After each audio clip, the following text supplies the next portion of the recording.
Hi there, and welcome to Kim's Kitchen. Today we're going to be making a coffee cake. Just thinking of breakfast in bed, coffee cake, getting your Valentine's Day up and running, and something sweet. It's not real difficult. Coffee cakes we tend to always buy because we think maybe it's a little bit of a challenge, but actually it's very simple.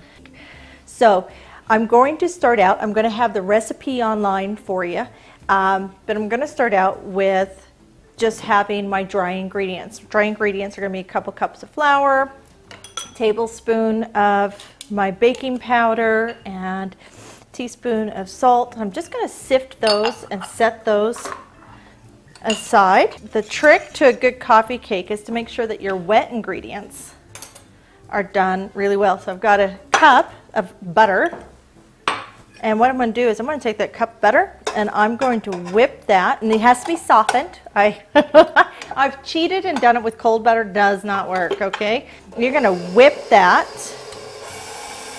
until it's light and fluffy. Okay. Now that we have our butter done, we're going to want to start mixing in our wet ingredients, okay? You're going to want to put in your sour cream.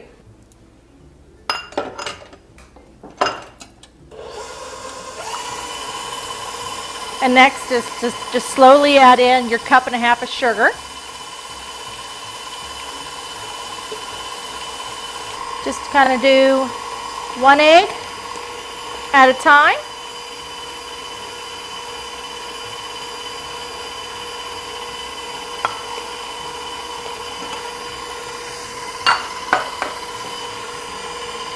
And then last is your 2 teaspoons of vanilla.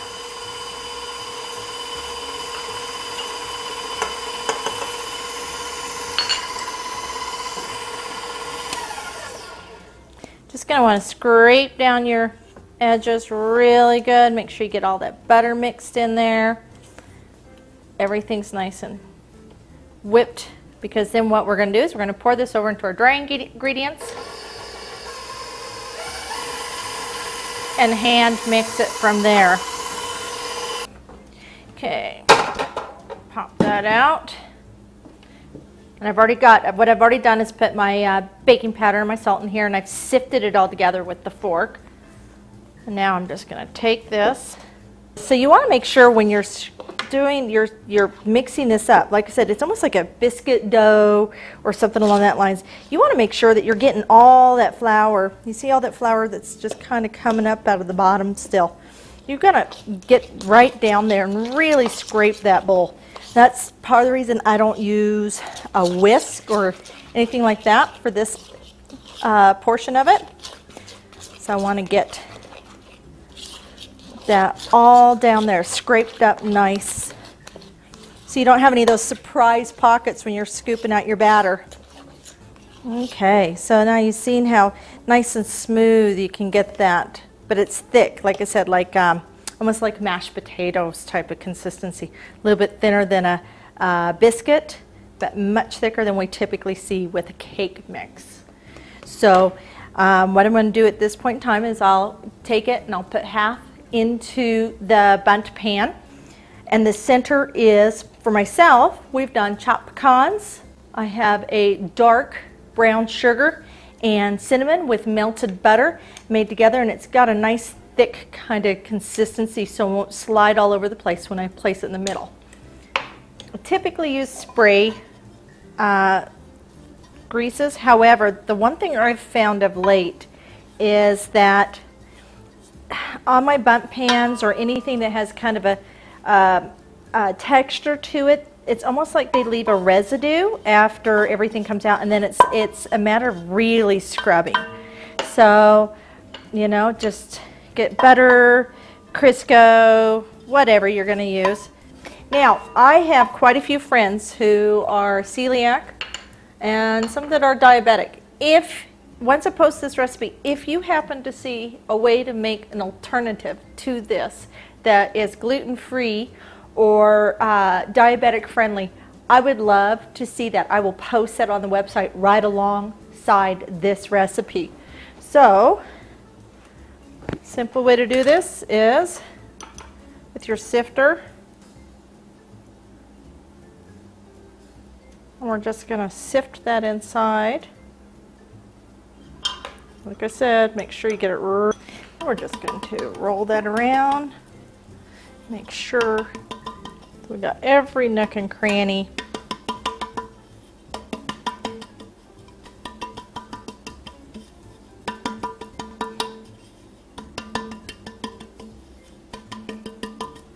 Okay, we're looking good. Okay, now perfectly floured and buttered, greased and floured. I just left my little scoops, and you're just literally going to scoop this in. We're only going to put half the batter in, and then press it down with a spatula. Reason being is we're going to put in our filling. So, like I said, this was nuts, a dark brown sugar, melted butter, and cinnamon. And I'm literally just going to spoon that on top. Try and keep it within the center of your dough. Otherwise, you can lose when your top layer adheres to the bottom layer. Kind of glues itself together. If you aren't careful, you can end up with spaces that kind of break apart when the top kind of detaches from the bottom. And then I'm just going to take this. Now, for those of you out there, if you've frosted cakes or anything like that, we're going to treat this just like frosting a cake, not wanting to get the crumbles, the cake crumbs into it. So we're going to put this dough on the top, and we're going to very gently start pressing that around, spreading it around. So you guys just got that all pressed together. And we're just going to pop that in the oven for between 30 and 40 minutes. And that, alrighty, so let's see what we've got here.